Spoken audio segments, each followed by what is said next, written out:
નમસ્કાર, કોમલ મહેતા, સૌરાષ્ટ્ર મિરરમાં આપનું હાર્દિક સ્વાગત છે. હાર્દિક પટેલની ગુજરાત કોંગ્રેસના કાર્યકારી અધ્યક્ષ તરીકે નિમણૂક કરાયા બાદ રવિવારે સીધા જ પહેલા ખોડલધામની મુલાકાતે પહોંચેલ.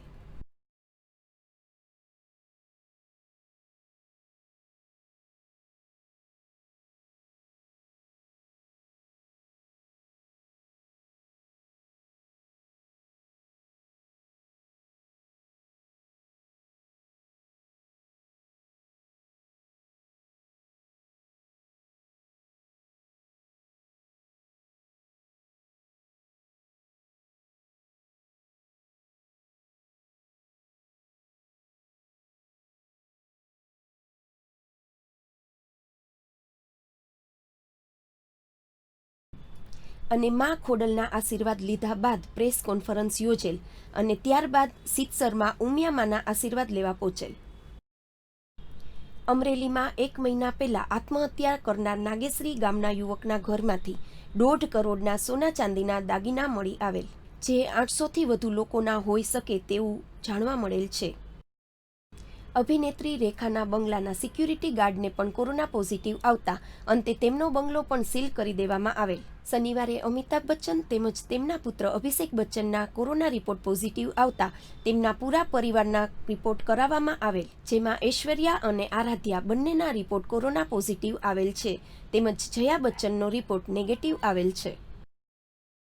રાજસ્થાનમાં કોંગ્રેસની સરકારમાં યાદવ સ્થળી થઈ છે. અશોક ગેહલોત સરકાર ઉપર જોખમ વધી રહ્યું છે. સચિન પાયલોટે બગાવત કરી છે અને તેમણે એવો દાવો કર્યો છે કે મારી સાથે 30 ધારાસભ્યો છે. અંગત સૂત્રોની વાત માનીએ તો સચિન પાયલોટ ગમે ત્યારે ભાજપમાં જોડાઈ શકે તેમ છે. કસોટી જિંદગી કીનું અનુરાગ બનતો પાર્થ સમતાનને કોરોના રિપોર્ટ પોઝિટિવ આવતા સિરિયલનું શૂટિંગ અટકાવી દેવાયેલ છે અને છેલ્લી 24 કલાકમાં પાર્થ સહિત 10 સેલિબ્રિટી કોરોનાની ઝપટમાં આવેલ છે. રાજકોટમાં આજરોજ વધુ 21 કેસ પોઝિટિવ આવતા કુલ આંક 417 પહોંચેલ છે અને સૌરાષ્ટ્રમાં વધતા જતા કોરોનાના કેસના પગલે ગુજરાત સરકારના આરોગ્ય સચિવ જયંતિ રવિએ સૌ પ્રથમ જામનગરની મુલાકાત લીધેલ અને જિલ્લા કલેક્ટર કચેરી ખાતે કોરોનાને લઈને બેઠક યોજેલ હતી અને ત્યારબાદ સાંજના 7 વાગે રાજકોટ કલેક્ટરની મુલાકાત લઈ પ્રેસ કોન્ફરન્સ સંબોધેલ. અને પછી અત્યારે રાજકોટમાં જસ્ટ આવી છું. અહીંયા પણ પ્લાન એ છે કે અહીંના જે ડિસ્ટ્રિક્ટના મેઇન ઓફિસર્સ છે, ખાસ કરીને અહીંના જે incharge nodal officer doctor Rahul Guptaji પણ છે. હવે એમની સાથે ખાસ ડિસ્ટ્રિક્ટ કલેક્ટર, ડિસ્ટ્રિક્ટના જે પોલીસના વડા છે, municipal commissioner, district development officer અને અહીંના કમિશનર, બધા સાથે ડિટેલ ડિસ્કશન પણ કરવામાં આવશે. એમની જે તૈયારી છે આ કામગીરીને થઈ ગઈ છે, એટલે આખી ટીમ ખૂબ સુગ્રથિત રીતે, સુવ્યવસ્થિત રીતે કામ કરી જ રહી છે. પણ સાથે એ પણ કહેવાનું કે શરૂઆતમાં અહીંયા જે રીતે કહેવાય રૂથલેસ કન્ટેનમેન્ટ, ખૂબ અસરકારક જે કન્ટેનમેન્ટની સ્ટ્રેટેજી, તો એના લીધે આપણે બીજા શહેરો, બીજા જિલ્લાઓની સરખામણીમાં રાજકોટમાં આપણે જોયું કે કેસીસની સંખ્યા ખૂબ વધી ન હતી. પણ સ્વાભાવિક છે કે આ વિશ્વભરનું પેન્ડેમિક છે, એટલે અનેક રાજ્યો, અનેક દેશોમાં, અનેક રાજ્યોમાં આપણા ત્યાં પણ હવે આ લોકડાઉનની પરિસ્થિતિને રિવર્સ કરીને આપણે અનલોક કર્યા પછી આવા કેસીસ ડેફિનેટલી ઇન્ક્રીઝ થતા હોય છે. પણ એને રોકવા માટે પણ આપણે ખાસ રણનીતિ બનાવી છે અને એમાં આપણું સ્ટ્રેટેજી 3 ભાગનું અગત્યનું છે. એક બાજુ જેને આપણે કહીએ ખૂબ જ એક ઇન્ટેલિજન્ટ સર્વેલન્સ, એટલે જે વિસ્તારોમાં એક સોફ્ટવેર બનાવ્યું છે જેમાં અલગ અલગ માપદંડોના આધારે એક આખા શહેરના વિસ્તારને, જિલ્લાના વિસ્તારને પિંક સ્પોટ, એમ્બર સ્પોટ એટલે પીળા કલરના સ્પોટ, અને એ જ રીતે લાઇટ બ્લુ, ડાર્ક બ્લુ તરીકે પણ બિંદુઓને એ આઈડેન્ટિફાય કરે છે. અને આ રીતે સુનિશ્ચિત કરેલા વિસ્તારોમાં આપણે ઘનિષ્ઠ ડોર ટુ ડોર સર્વેલન્સ, અને એમાં ખાસ એક પલ્સ ઓક્સીમીટર નામની એક નાનકડી ડિવાઇસ આવે છે.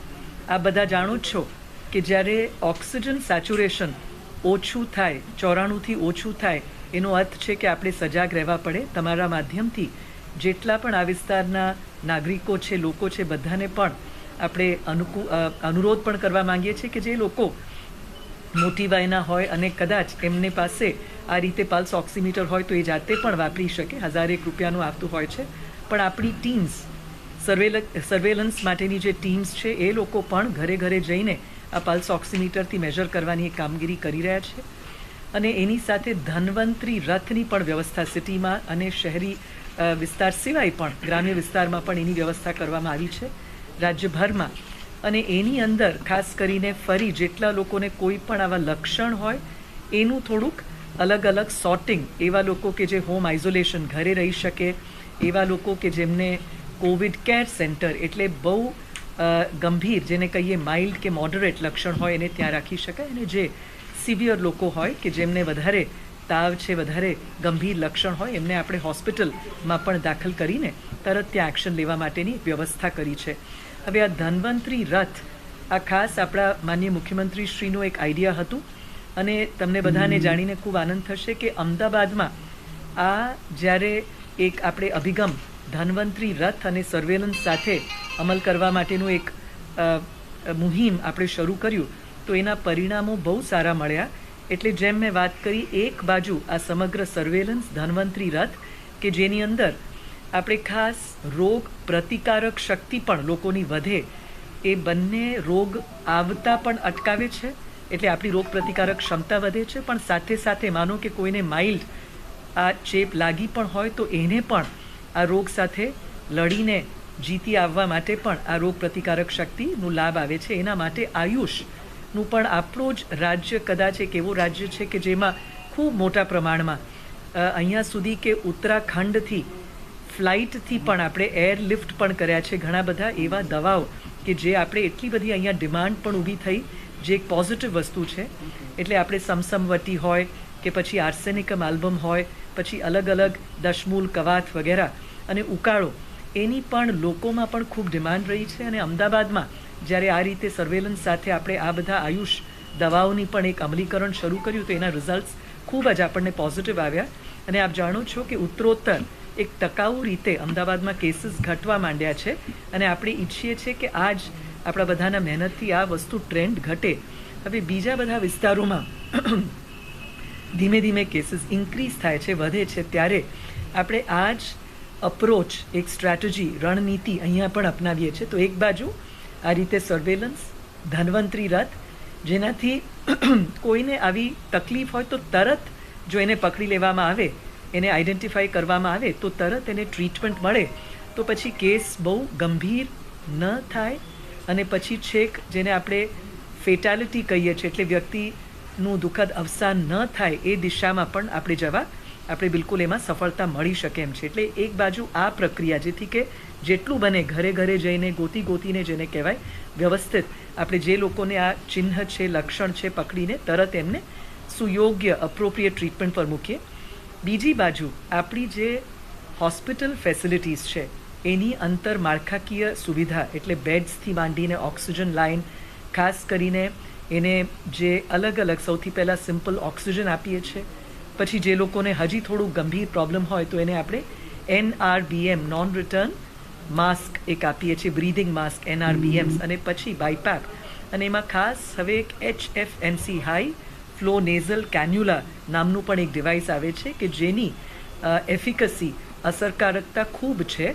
અને પછી છેલ્લે વેન્ટિલેટર એક છેલ્લો વિકલ્પ તરીકે રાખીએ છીએ, કેમ કે જેટલું બને લોકોને ઓક્સિજન સમયસર આ રીતે મળી જાય તો આપણે કોશિશ કરી શકીએ કે એમને આપણે બિલકુલ એમના જાનને આપણે બચાવી શકીએ. અલબત્ત આ એક વૈશ્વિક પેન્ડેમિક છે, મહામારી છે, અને આપ જાણો છો કે ઘણા ખરા વિકસિત દેશોમાં પણ બહુ મોટી સંખ્યામાં લોકો બીમાર પણ થયા છે, એમના દુઃખદ અવસાન થયા છે.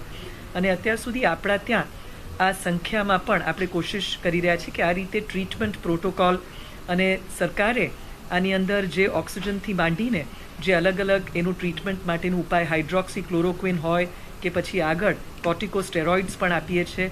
અને એવા કેસીસ કે જ્યાં ખરેખર બધા માપદંડો યોગ્ય હોય, IL-6 માર્કર કરીને છે, શરીરમાં એક સાઇટોકાઇન સ્ટોર્મ નામની એક ઘટના બનતી હોય છે જ્યારે શરીરની અંદર એક રિએક્શન, ઇમ્યુનો રિએક્શન આવતું હોય છે, અને એવા કેસીસમાં જરૂરી હોય તો એક ખૂબ અસરકારક દવા, અને ખાસ બ્લડમાં ક્લોટિંગ થઈ જતું હોય છે આખું, અને એના માટે એક ટોસિલિઝુમેબ નામનું પણ દવા આપણે સરકારે પ્રાવધાન કરી છે, અને એમાં 40,000 રૂપિયા ઉપરાંત પણ એનું જે કિંમત છે છતાં અને આખા વિશ્વમાં એકમાત્ર સ્વિટ્ઝરલેન્ડની કંપની આ બનાવે છે, રોશ નામની કંપની, છતાં આપણા ત્યાં સરકારે ખાસ એમાં મહેનત કરીને કોશિશ કરી છે કે વધારેમાં વધારે જથ્થો આપણને પણ મળે, એટલે એમાં પણ આપણને બીજા રાજ્યોની સરખામણીમાં સારી સફળતા મળી છે. અને એ જ રીતે રેમડેસિવિર બીજી એક આવી દવા છે જે વાયરસ માટે યુઝ થાય છે, એ પણ આપણને સ્ટોક ઉત્તરોત્તર આપણા રાજ્યને મળી રહ્યું છે. એટલે આમ ટ્રીટમેન્ટ પ્રોટોકોલ્સનું પણ અહીંયા કઈ રીતે વ્યવસ્થા છે, ઇન્ફ્રાસ્ટ્રક્ચર, બેડ્સ, ઓક્સિજન એ બધી, અને HR માનવ સંસાધન પણ પર્યાપ્ત માત્રામાં છે. એમાં પણ કંઈ નાના મોટા મુશ્કેલીઓ હોય તો એને પણ નિવારવા માટે આ એક વસ્તુ છે. અને છેલ્લે એ સિવાય સૌથી અગત્યની વાત છે કે લોકોમાં પણ એક જનજાગૃતિ અને ખાસ કરીને ઇફેક્ટિવ કન્ટેનમેન્ટ, એટલે આપણે સરળ રીતે કહીએ કે બધાએ માસ્ક પહેરવા જોઈએ, એ જ રીતે સોશિયલ ડિસ્ટન્સિંગ રાખવું જોઈએ, હેન્ડ વોશ, સેનિટાઇઝેશન કરવું જોઈએ. એ રીતે અનેક ડૂઝ એન્ડ ડોન્ટ્સ છે. ખાસ એક આઈડિયા છે રિવર્સ ક્વોરન્ટીન, એટલે એવા ઘરોમાં, કેમ કે આપણે જાણીએ છીએ કે આમાં મૃત્યુના આંકડા જોઈએ તો વિશ્વભરમાં અને આપણા ત્યાં પણ એક વાત ક્લિયરલી ઉભરીને આવે છે કે જે મોટી ઉંમરના લોકો છે અથવા એવા લોકો કે જેમને અન્ય ગંભીર બીમારીઓ છે, એ વધારે આ ચેપ લાગવાથી દુઃખદ મૃત્યુ પામે છે. આ એક ઘટના છે. અને એમાં થોડાક જે લોકો ઓબીઝ હોય છે, જેમને વધારે વજન હોય છે, આ બધા યુનિવર્સલી જોવા મળે છે કે આવા લોકોને વધારે ચાન્સ હોય છે મોર્ટાલિટીના, એટલે દુઃખદ અવસાન થવાના. એટલે આ બધા પરિબળો જે આપણને ધીરે ધીરે આ એક નવી રોગ છે છતાં વિશ્વભરમાં જે રીતે આનું એક તાસીર છે આપણે જોતા એનાથી પણ આપણે શીખતા હોઈએ છીએ. અને અત્યારે એક રિવર્સ ક્વોરન્ટીન છેલ્લા ઘણા અઠવાડિયાથી આપણે કહીએ છીએ, એવા ઘરોમાં કે જે આવી મોટી ઉંમરના લોકો હોય તો એમને પણ ઘરની અંદર સુરક્ષિત રાખવામાં આવે. જેટલું બને બહારના લોકો સાથે કે ઘરના જ બીજા વ્યક્તિઓ આવજા કરે તો એમને સંક્રમિત ન કરે. આવી રીતના અનેક ડૂઝ એન્ડ ડોન્ટ્સ, જેને કહીએ એપિડેમિક લિટરસી, એટલે આ રોગચાળાની એક સાક્ષરતા, એ વેક્સિન કરતાં પણ વધારે અસરકારક છે એવું આના તજજ્ઞો કહે છે. એટલે આ ત્રણેય દિશામાં ખાસ અમે કામ કરી રહ્યા છે. અને એનું આખું એક સમીક્ષા રિવ્યૂ કરવા માટે, અને હજી પણ અહીંયા કંઈક ગેપ્સ હોય, એમને કોઈ પણ વસ્તુ કંઈ ખૂટતી હોય તો એની વ્યવસ્થા સરસ હજી પણ આપણે સુદૃઢ કરી શકીએ. અને એ દિશામાં જવા માટે આ રીતે મુલાકાતે આવ્યા છે. અને હવે આજે સાંજે અહીંના બધા સિનિયર ઓફિસર્સ સાથેની મીટિંગ છે મારી, અને એના પછી હવે આવતીકાલે મેં વિચાર કર્યું છે કે હોસ્પિટલની પણ મુલાકાત લઈશું કે ત્યાં પણ એક્ઝેક્ટલી કઈ રીતે બધી ફેસિલિટીઝ છે, શું છે, એનું પણ એક કમ્પ્લીટ એક રિવ્યૂ કરવામાં આવશે. અને એના આધારે આગળ કંઈક ગાંધીનગરથી પણ કંઈક એમને વધારે સ્ટ્રેન્થનિંગ કરવું હોય અથવા અહીંયા પણ કંઈ વસ્તુમાં સુધારો વગેરે કરવાનું હોય તો એની પણ એમને ક્લિયરલી ઇન્ફોર્મેશન આપવામાં આવશે અને એ રીતે અમલ કરવામાં આવશે. નમસ્તે.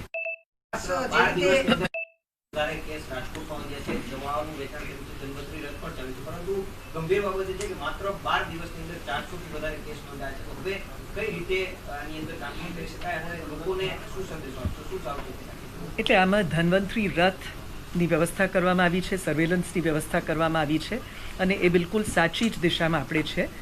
આ કોઈ રોકેટ સાયન્સ નથી. એક બાજુ આપણે જો આ રીતે એક એક ઘરે જઈને લોકોને જેને પણ સંક્રમણ થયું હોય તરત જ એને તારવી કાઢીએ અને એમને જે યોગ્ય ઉપચાર કરવાનું છે એ દિશામાં જઈએ તો ચોક્કસ ભલે કેસીસ વધે પણ તરત આપણું મેઇન હાર્દ કે ઉદ્દેશ છે કે બને તેટલા આપણે મૃત્યુ સુધી ન પહોંચે. એટલે એવા પણ સર્વેલન્સ કરવાથી કેસીસ ભલે વધારે આવે પણ એનાથી એક ફાયદો એ પણ થાય, આપણે તરત એમને પકડીને ટ્રીટમેન્ટ પર પણ મૂકી શકીએ. એટલે આ એક વેલ થોટ આઉટ સ્ટ્રેટેજી છે અને એ દિશામાં જઈ રહ્યા છે.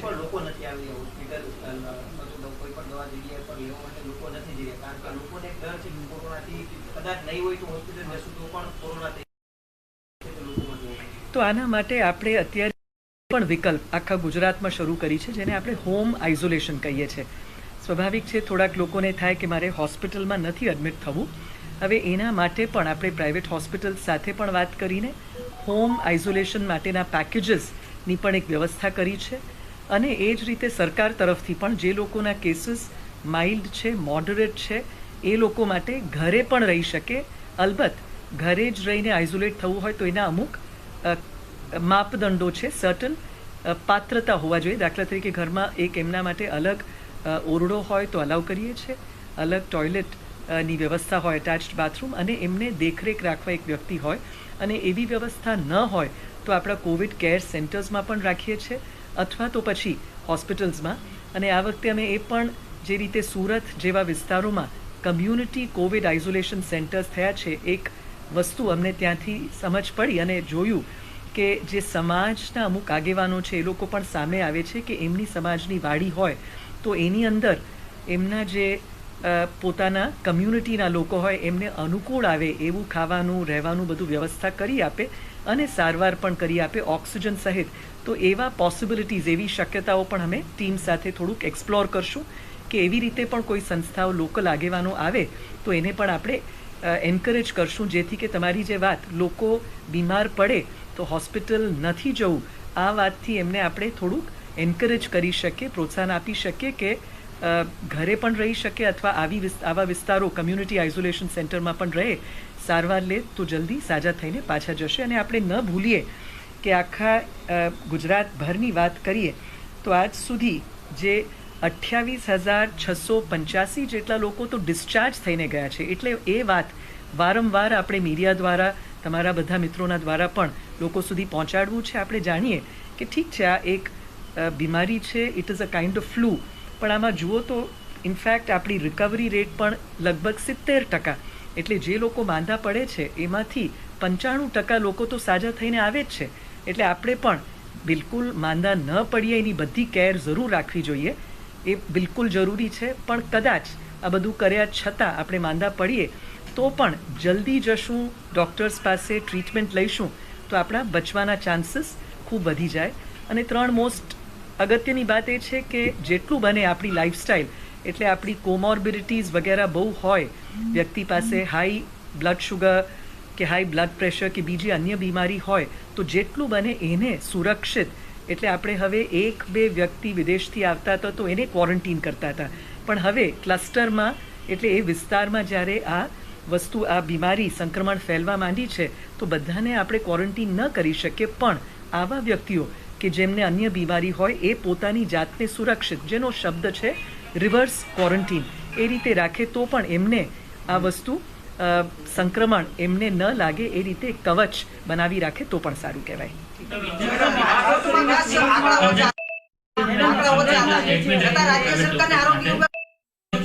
ડોક્ટર્સની ફીલિંગ થોડી હર્ટ થઈ છે, રોષ જોવા મળે છે અને આઈએમએ સ્ટેટમેન્ટ જાહેર કર્યું છે કે એમના જે લાગણીઓ છે દુભાઈ છે, આપની પાસેથી માફીની અપેક્ષા તેઓ રાખી રહ્યા છે, એટલો બધો રોષ છે. એ મામલે મેડમ શું કહેશો આપ?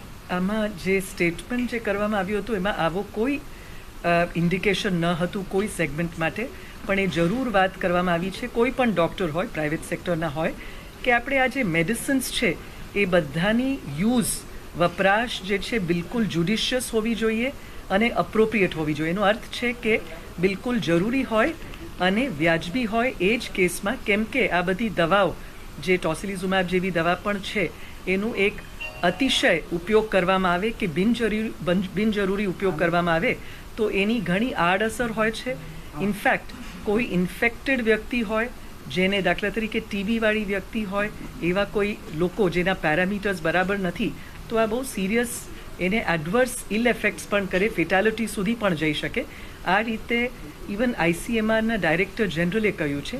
એટલે આ દિશામાં બધાને અનુરોધ કરીએ છીએ કે આપણે પ્રિસ્ક્રિપ્શન્સ લખતી વખતે, આ નવી બીમારી છે નો ડાઉટ, દવાઓ પણ નવી આવે છે, આપણે થોડુંક એ બાબતમાં એના માટે સ્ટેટ લેવલની ટીમ દ્વારા અભ્યાસ પણ કરાવવા માટે મેન્ટરિંગ, ટેલિકન્સલ્ટિંગ પણ આપણે શરૂ કરી છે, જેથી કે પ્રાઇવેટ ડૉક્ટર્સને પણ લેટેસ્ટ આમાં જે વસ્તુ આવી રહી છે એના સાથે અવગત પણ કરાવી શકીએ. પણ આપણે પણ જે પ્રિસ્ક્રિપ્શન્સ વગેરે કરીએ એને બિલકુલ જેટલું બને એને વધારે આડઅસર પણ ન થાય એ દિશામાં આપણે કરવું જોઈએ. પરંતુ આરોગ્ય વિભાગે શા માટે સરકારને એવું સૂચન ન કર્યું કે અન્ય જિલ્લાઓ માટે પ્રતિબંધ મૂકવામાં આવે રાજકોટમાં? પ્રશ્ન શું છે? જ્યારે રાજકોટમાં કેસ ઓછા હતા ત્યારે અમદાવાદથી આવેલા સૌથી વધુ સંક્રમણો વધવા લાગ્યા છે. આરોગ્ય વિભાગનું શા માટે સૂચન કરવામાં ન આવ્યું કે પ્રતિબંધ લાવવો જોઈએ અન્ય જિલ્લાઓમાંથી રાજકોટ અથવા જામનગરમાં જવા માટે? જુઓ, આ એક લોકડાઉનની પ્રક્રિયા હતી સમગ્ર દેશમાં, સમગ્ર રાજ્યમાં. પછી જ્યારે અનલોક કરીએ, જે રીતે આ વસ્તુ શરૂ થઈ ચીનમાં, પણ ચીનથી 1-2 લોકો ટ્રાવેલ કરીને ઇન્ટરનેશનલ લોકો આવ્યા એનાથી આ સંક્રમણ આખા વિશ્વમાં ગયું છે. એટલે હવે આ એપિડેમિક નથી, પેન્ડેમિક થઈ ગયું, એટલે આખા વિશ્વમાં પ્રસરી ગયું છે. ત્યારે આપણે આ વસ્તુ નિરંતર કાયમી બંધ રાખીએ એ પણ વ્યાજબી નથી, ના કે પ્રેક્ટિકલ છે. માટે ખોલવું તો પડશે, પણ ખોલતાની સાથે આપણે એના ડૂઝ એન્ડ ડોન્ટ્સ કે જે એનું એક નિયમો છે શિસ્ત પાલન કરીને માટે એક બધાએ, અને આમાં ખાસ તંત્ર કરી શકે, પોલીસ તંત્ર અમે બધા કરી શકે, પણ સૌથી અગત્યની અમારી અનુરોધ છે, અપીલ છે અને આદેશ પણ છે કે દરેક નાગરિક જો પોતે ઠાની લે, એના હાથમાં જ છે, જો એ ઠાની લે કે હું હાથ ધોતો રહીશ, હેન્ડ વોશ જે કરવાની સિમ્પલ બાબત છે, 10 રૂપિયાની સાબુનમાં થઈ શકે, આનાથી એનું મોટું કવચ બની જાય છે. આ કંઈ અઘરું છે? એ તો બધા કરી જ શકે. બીજું કે માસ્ક પહેરે, અને માસ્કમાં પણ આપણે કહ્યું છે કે કંઈ બહુ કોમ્પ્લિકેટેડ માસ્કની જરૂરત નથી, સિમ્પલ કોટન માસ્ક પણ ચાલે, સિવાય કે તમે હોસ્પિટલની અંદર વિઝિટ્સ પર જાઓ વગેરે, આ પણ બધા કરી જ શકે. અને એ જ રીતે સોશિયલ ડિસ્ટન્સિંગ, જેમ આપણે બધા જેટલું બને દૂર રહીએ, માસ્ક પણ પહેરીએ, દૂર રહીએ, એટલે આ બધા નિયમોનું પાલન કરીએ તો સંક્રમણ થતાં કે સંક્રમિત થતાં આપણે પોતાની જાતને બચાવી શકશું.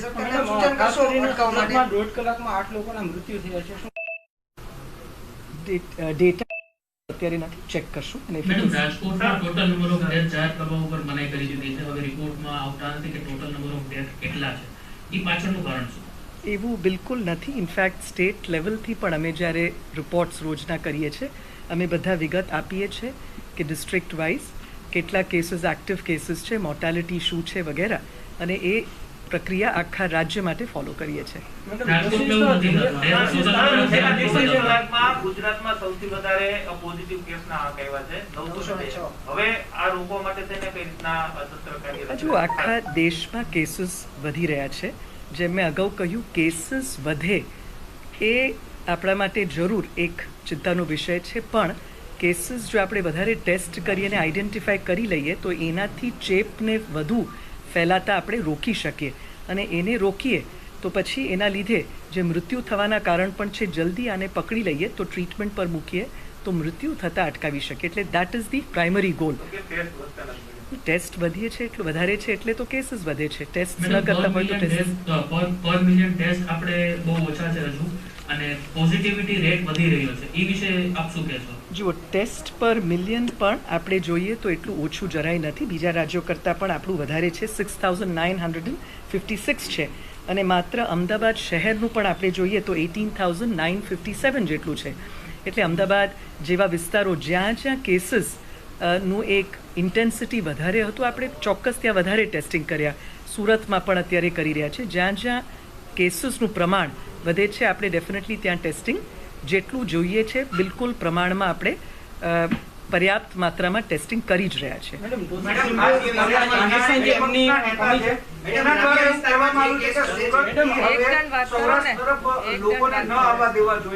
સુરતના લોકોને સૌરાષ્ટ્ર બાજુ આવવાનું ભાજપના આગેવાને પણ સૌરાષ્ટ્રને સ્ક્રીનિંગ મૂકવાની કીધું છે. સૌરાષ્ટ્રના એન્ટ્રી પોઈન્ટ ઉપર શું કહેશો? એમાં કંઈ હું કોમેન્ટ નથી કરવા માંગતી, પણ હા, એ ચોક્કસ લોકોને અપીલ કરીશ કે આમાં ગામડાઓમાં પણ માનો કે ત્યાંના લોકો છે, સરપંચો છે, કોઈ પણ બહારથી આવે ગમે ત્યાંથી, તો આપણા બધાની ફરજ છે કે જેટલું બને લોકો એમને કોઈ આવા ચિહ્નો હોય તો બિલકુલ બધા પાસે ફરે, અને એમની જે ઇન્ફેક્શન હોય તો એ બીજાને સ્પ્રેડ ન કરે. એના માટે આવા લોકો આવે બહારથી તો બને ત્યાં સુધી આપણે એમને પણ એન્કરેજ કરીએ કે પોતાના માટે અને એમના આજુબાજુના લોકોના હિત માટે એ લોકો પણ જેટલું બને ઘરથી બહુ બિનજરૂરી બિલકુલ ન નીકળે, અને તાવ હોય તો તરત હોસ્પિટલમાં અથવા અમારી પ્રાથમિક આરોગ્ય કેન્દ્ર વગેરેમાં રિપોર્ટ કરે. મેડમ, રાજકોટની પરિસ્થિતિ સૌથી સારી છે, મુખ્ય કારણ શું? ગ્રામ્ય વિસ્તારથી સિટીની અંદર હોસ્પિટલ સુધી પહોંચવું લાંબુ અંતર થઈ જતું હોય છે, અને જો સામાન્ય લક્ષણ હોય તો તેમને ગ્રામ્યની અંદર સુવિધા આપી શકાય, અથવા તો કોઈ આઇસોલેટેડ બેડ અથવા તો પ્રાથમિક શાળા હોય કે આરોગ્ય કેન્દ્ર હોય, આ જગ્યા ઉપર તેમને આરોગ્યની સુવિધા મળી શકે, અથવા તો તેમને ત્યાં રાખી શકાય, આવી વ્યવસ્થા કરી શકાશે? આપણી પાસે પ્રાથમિક આરોગ્ય કેન્દ્રો છે. એ બધા કેન્દ્રોમાં પણ આપણે ફ્લૂ માટેની ઓપીડી બનાવી જ છે, અને એના આધારે આવા જે લક્ષણવાળા લોકો છે, ધન્વંતરી રથ પણ ઇવન ગ્રામ્ય વિસ્તારમાં પણ આપણે ચલાવીએ છીએ. અલબત્ત એને એક સાયન્ટિફિક રીતે જ્યાં જ્યાં કેસીસ, કેમ કે આ બીમારી એમને એમ કોઈ પણ જગ્યાએ સામાન્ય રીતે ન આવી શકે, કોઈ જગ્યાએ કોન્ટેક્ટ એટલે આવા ચેપ સાથે જોડાયેલા વ્યક્તિ ત્યાં જાય તો એના ઉપરથી આ સંક્રમણ ફેલાતું હોય છે. માટે જ આપણે વાત કરી છે કે સર્વેલન્સ, ધન્વંતરી રથ અને એની સાથે ઇતિહાસનું ડેટા સાથે આપણે બિલકુલ એ જ રીતે એક વ્યૂહરચના બનાવી છે. અને એના લીધે અને આ જે રોજે રોજ આપણા માનનીય મુખ્યમંત્રીશ્રીના અધ્યક્ષપણા હેઠળ એક આખી આના માટેનું એક સ્ટ્રેટેજી બનાવીને આપણે આ દિશામાં જઈ રહ્યા છીએ. આપણે જોઈએ કે એના લીધે ગુજરાતમાં પણ એકંદરે બીજા રાજ્યોની સરખામણીમાં પોઝિશન ઇઝ કન્સિડરેબલી અંડર કંટ્રોલ, એટલે આપણે અંકુશમાં છીએ એવું ચોક્કસપણે કહી શકાય. રાજકોટમાં પરિસ્થિતિ ખૂબ સારી છે. એનું મુખ્ય કારણ શું? રાજકોટની પરિસ્થિતિ અન્ય જિલ્લાઓ કરતા મુખ્ય કારણ કોઈ આપણે સ્પેસિફિક ન કહી શકીએ, પણ ચોક્કસ એક જેમ મેં શરૂઆતમાં જ વાત કરી કે અહીંના સમગ્ર ટીમે આઈ થિંક પહેલું જ કેસ જ્યારે અહીંયા આવ્યું હતું તો તરત જે એક કન્ટેનમેન્ટની એક્ટિવિટી કરવી જોતી હતી, કોન્ટેક્ટ ટ્રેસિંગ, એ બધું ખૂબ અસરકારક રીતે કર્યું જંગલેશ્વર વિસ્તારમાં જ્યારે આ પહેલું કેસ આવ્યું.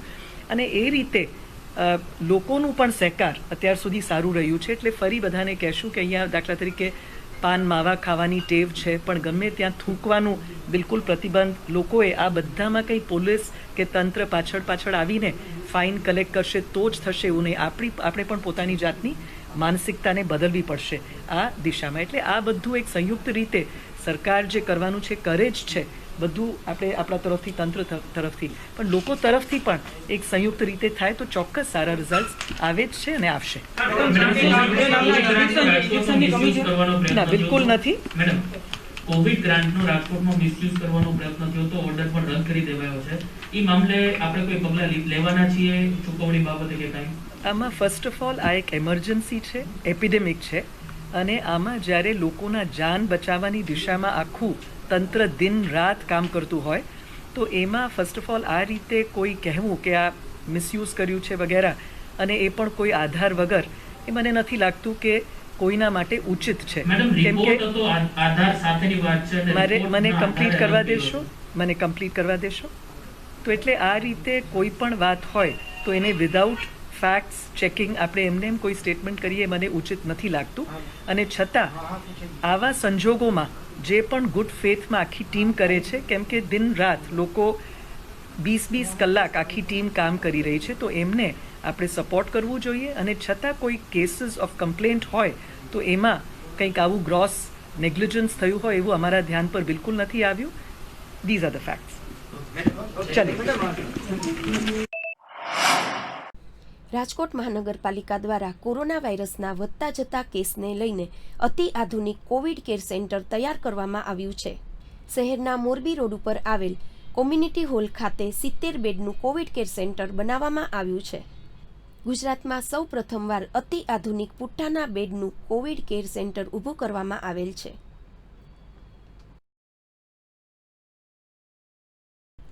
મ્યુનિસિપલ કમિશનર ઉદિત અગ્રવાલે કોરોના કેર સેન્ટરની મુલાકાત લઈ તમામ સુવિધાઓ વિશેની માહિતી મેળવેલ. ગૂગલ ભારતમાં કરશે 75,000 કરોડ રૂપિયાનું રોકાણ અને દેશની ડિજિટલ ઇકોનોમીમાં તેજી આવવાના એંધાણ છે. ગૂગલના સીઈઓ સુંદર પિચાઈએ દેશમાં આયોજિત થઈ રહેલા 6ઠ્ઠા ગૂગલ ફોર ઇન્ડિયાના કાર્યક્રમમાં ભારતમાં રૂપિયાનું રોકાણ કરે તેવી વાત કરેલ છે.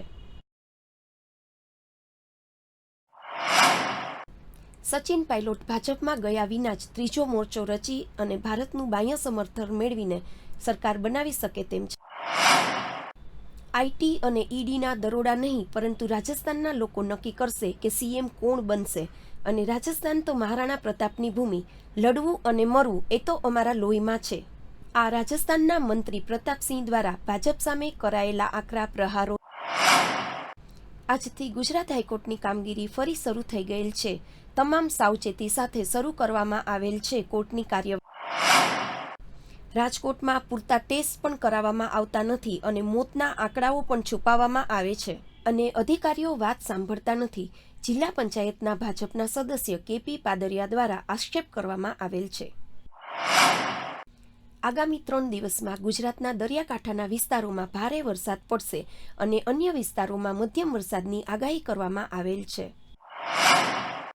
રાજકોટના રામનાથપરામાં ગરુડની ગરબીચોક વિસ્તારમાં એક માલવાહક ટ્રક પસાર થતા ત્યાં વરસાદને કારણે ભૂવા પડી ગયેલ હોવાથી ટ્રક ભૂગર્ભ ગટરમાં ફસાઈ જતા તે વિસ્તારના જાગૃત કોર્પોરેટર અજય પરમાર અને જયેશ પરમાર દ્વારા ક્રેનની વ્યવસ્થા કરી ટ્રકને બહાર કાઢી રવાના કરવામાં આવેલ તેમજ ટ્રાફિકને પણ પુનઃ વેગવંતો કરી દેવામાં આવેલ. મોરબી જિલ્લામાં કોરોનાના કેસ વધતા જિલ્લા કલેક્ટર દ્વારા તારીખ 31 જુલાઈ સુધી ચા, કોફી, પાનની દુકાનો બંધ રાખવાનું તેમજ જિલ્લામાં જાહેરમાં તમાકુનું સેવન કરવા ઉપર પ્રતિબંધ તેમજ પાનની દુકાનોમાં માત્ર પાર્સલ સેવા જ આપી શકાશે. આવું જાહેરનામું બહાર પાડવામાં આવેલ છે. મોરબીમાં કુલ 120 કોરોના પોઝિટિવ કેસ નોંધાયા છે. ભાવનગર જિલ્લામાં આજે વધુ 40 પોઝિટિવ કેસ આવતા લોકોમાં ભયનો માહોલ જોવા મળી રહેલ છે. સુરત માટે મોટા સમાચાર. વધતા જતા કોરોનાના કેસને લઈને તારીખ 19 જુલાઈ સુધી સુરત ટેક્સટાઇલ માર્કેટ બંધ રાખવાનો નિર્ણય લેવામાં આવેલ છે. રાજકોટ આવેલા ગુજરાત રાજ્યના આરોગ્ય સચિવ જયંતિ રવિ આજે રોજ સાંજે 7 કલાકે કલેક્ટરને સાથે રાખી પ્રેસ કોન્ફરન્સ સંબોધી રહ્યા હતા ત્યારે જનતા પાર્ટીના શાસકો અને એના કાર્યકર એવા જ્યારે તંત્ર અહીંયા હાજર હોય ત્યારે જયંતિ રવિને જે રાજકોટની પરિસ્થિતિ છે એને વાકેફ કરવા માટે એક સક્ષમ વિપક્ષ તરીકે જ્યારે હાજર હોય અને જ્યારે અમે એક આવેદન પાઠવવા આવતા હોય ત્યારે આ રીતે ધક્કા મારીને જો વિરોધ પક્ષના નેતાશ્રીને જો બહાર કાઢતા હોય તો આ તંત્ર છે એ કેટલું ભારતીય જનતા પાર્ટીના જે કહેવાઓમાં છે એ તમને ખ્યાલ આવી જશે. કેમ કે જ્યારથી તમે જોવો છો કે અત્યારે દિવસે ને દિવસે રાજકોટમાં રોજના જે કેસ છે એ ખૂબ જ વધતા જાય છે. આમ તો સોશિયલ મીડિયામાં વાયરલ પતિના અફેરની શંકાથી પત્ની થઈ ગુસ્સે, કાર રોકી બોનેટ ઉપર ચડી ગયેલ. આ બનાવ દેશની આર્થિક રાજધાની મુંબઈના ભીડભાડવાળા પેડર રોડનો છે. પતિ પત્નીના આ ઝઘડાને કારણે ટ્રાફિક જામ થઈ ગયેલ હતો. આખરે ટ્રાફિક પોલીસે આ મામલે હસ્તક્ષેપ કર્યો.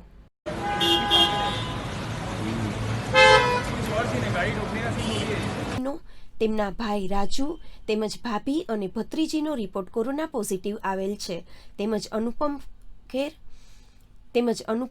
તેમજ તેમના ભત્રીજાનો રિપોર્ટ નેગેટિવ આવેલ છે. नमस्कार दोस्तों, पिछले कुछ दिनों से मेरी माँ, जिन्हें आप दुलारी के नाम से जानते हैं, उन्हें भूख नहीं लग रही थी, कुछ भी नहीं खा रही थी और सोती रहती थी. तो हमने डॉक्टर की सलाह पर उनका ब्लड टेस्ट करवाया जिसमें सब कुछ ठीक निकला. फिर डॉक्टर साहब ने कहा कि आप इनको सिटी स्कैन सेंटर ले जाइए और वहाँ पर इनका स्कैन करिए. तो हमने स्कैन करवाया जिसमें उनका कोविड पॉजिटिव माइल्डली निकला. तो जाहिर सी बात थी कि मैं और मेरा भाई उनके साथ थे, तो फिर मैंने भी अपना और राजू ने भी, मेरे भाई ने भी अपना सीटी स्कैन करवाया और जिसमें राजू माइल्डली पॉजिटिव निकले और मैं नेगेटिव था. फिर हमने उनकी फैमिली को भी बोला, मेरी भाभी रीमा, मेरी भतीजी वृंदा और मेरा जो भतीजा है प्रणित, उनका भी सीटी स्कैन करवाया जिसमें मेरी भाभी और मेरी भतीजी पॉजिटिव निकले माइल्डली और मेरा जो भतीजा है प्रणित वो नेगेटिव निकला. इसके बाद आई टुक माई मदर टू कोकिला बहन hospital. They were very gracious and helpful enough to admit my mother there and my brother and his family has quarantine themselves in their home. मैंने बीएमसी को इन्फॉर्म कर दिया है and BMC has been working amazingly efficiently. वो मेरे भाई के घर गए हैं, उनको वो भी सैनिटाइज करेंगे और मेरा फ़र्ज़ था कि मैं आप सब लोगों को इन्फॉर्म करूं कि आपके घर में आपके किसी सदस्य को, खासकर आपके माता पिता को, अगर भूख नहीं लग रही है तो एक बार उनका टेस्ट करा लीजिए. बिकॉज हम बहुत देर तक ये सोचते रहे कि भूख क्यों नहीं लग रही है. And doctors are doing amazing work. मेरा कल प्रैक्टिकल रूप से डॉक्टर्स के साथ मेरा इंटरेक्शन हुआ and amazing, the medical staff is doing such amazing work. उनकी जितनी तारीफ की जाए उतना कम है. मैं आप सब लोगों को ये इन्फॉर्म करने के लिए मैंने वीडियो बनाया. आपकी दुआएं, आपका आशीर्वाद जल्द ही मेरे परिवार को ठीक करेगा और मेरी दुआएं और मेरा प्यार सब लोगों के साथ है जो इस बीमारी से ग्रस्त हैं. नमस्कार, थैंक यू.